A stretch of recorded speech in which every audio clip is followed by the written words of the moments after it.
seems the prodigal prince has returned.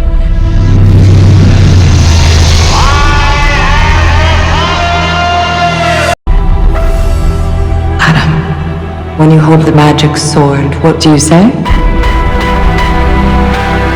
By the power of Grayskull. Go on.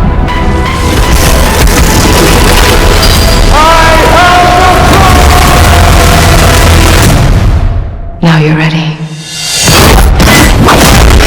The power of Grayskull is back. After nearly 4 decades since the original live-action He-Man movie, Masters of the Universe finally returns to the big screen with a complete reboot. But the big question is, can this movie satisfy longtime fans while also introducing a whole new generation to He-Man's world? And surprisingly, the answer is mostly yes. Directed by Travis Knight, the filmmaker behind Bumblebee, this movie follows a very similar strategy. Just like Bumblebee revived the Transformers franchise, Masters of the Universe aims to rebuild the world of Eternia from the ground up, while honoring everything fans loved about the original cartoons and comics. The movie starts a little differently than many fans might expect. The first act spends time introducing Prince Adam, Eternia, and the mythology for newcomers. Some of the Earth-based scenes feel slower than they need to be, but once the story shifts back toward Eternia and Teela enters the picture, the movie finds its rhythm and never looks back. And that's where things get exciting. Unlike many modern reboots that spend forever teasing the hero, this movie doesn't make fans wait too long. Adam's transformation into He-Man happens much earlier than expected, and every time it happens, it's a crowd-pleasing moment. By the second half, this becomes the He-Man movie fans have been waiting years to see. One of the biggest surprises is Skeletor. Many fans were skeptical going in, but Skeletor ends up stealing several scenes. He's intimidating, funny, and surprisingly faithful to the classic animated version. His sarcastic humor landed incredibly well, and some of the biggest laughs in the theater came from his interactions with Evil Lynn.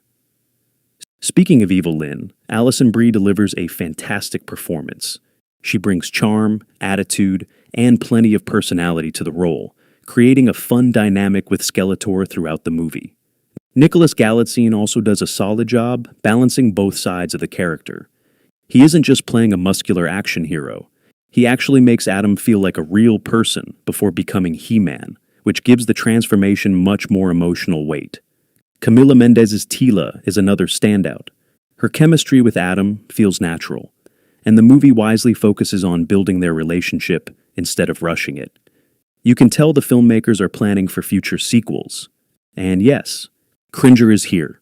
In fact, both versions of Cringer get plenty of screen time, and some of his jokes ended up getting huge reactions from the audience. Longtime fans will definitely appreciate how much love the filmmakers gave to one of the franchise's most beloved characters. What really impressed me was how much respect this movie has for the source material.